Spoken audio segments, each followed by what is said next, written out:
বিএনপির নেতৃত্বে স্বৈরাচার বিরোধী আন্দোলন ও নির্দলীয় তত্ত্বাবধায়ক সরকারের দাবিতে ফ্যাসিবাদ বিরোধী শরিক দলগুলোর যুগপৎ আন্দোলন শুরু হয় 2022 সালের 24 ডিসেম্বর।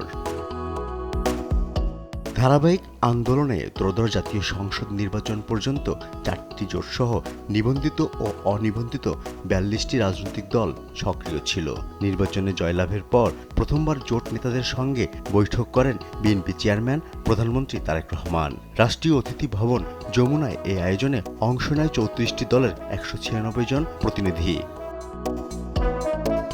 বৈঠকে সরকারের সাম্প্রতিক কার্যক্রম, ভবিষ্যৎ রাজনৈতিক কৌশল, নির্বাচনী অঙ্গীকার বাস্তবায়নের অগ্রগতি এবং শরিক দলগুলোর প্রত্যাশা ও পরামর্শ গুরুত্ব পায় বলে জানান বিএনপি মহাসচিব মির্জা ফখরুল ইসলাম আলমগীর। আমাদের এই চলমান যে রাজনৈতিক আন্দোলন ফ্যাসিবাদের বিরুদ্ধে,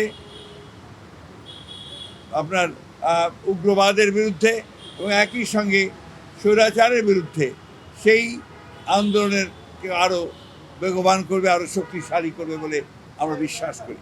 এ সময় আগামী স্থানীয় সরকার নির্বাচনে শরিকদের সঙ্গে আলোচনা করে সিদ্ধান্ত নেয়ার কথাও জানান তিনি। দলীয়ভাবে নির্বাচন করার কোনো সুযোগ নেই, আমার মনে হয় সেই বিষয়টা আমরা আলোচনা এখন না করলেও পারি, তবে প্রতিটি ক্ষেত্রে আমরা পারস্পরিক আলোচনা দিতেই আলোচনা করব। জোট সঙ্গীরা জানান তাদের আশার আলো দিয়েছেন তারেক রহমান। বিএনপির সঙ্গে সম্পর্ক সবসময় ভালো থাকবে বলেও জানান তারা। মাননীয় প্রধানমন্ত্রী সবগুলোকে অ্যাড্রেস করেই বলেছেন যে দূরত্বের কথা বলা হচ্ছে সেটা আসলে দূরত্ব না, এবং সামনে ইনশাল্লাহ এই ধরনের কোনো দূরত্ব থাকবে না, সেটা এনশিওর উনি করবেন। আমরা সবাই দাবি করেছি যারা যুগপৎ আন্দোলনে ছিলাম আমাদের সবাইকে মূল্যায়ন করা হোক। তিনিও আশ্বস্ত করেছেন যে আমাদেরকে খুব তাড়াতাড়ি মূল্যায়ন করা হবে। ফররুখ বাবু, দেশ টিভি, ঢাকা।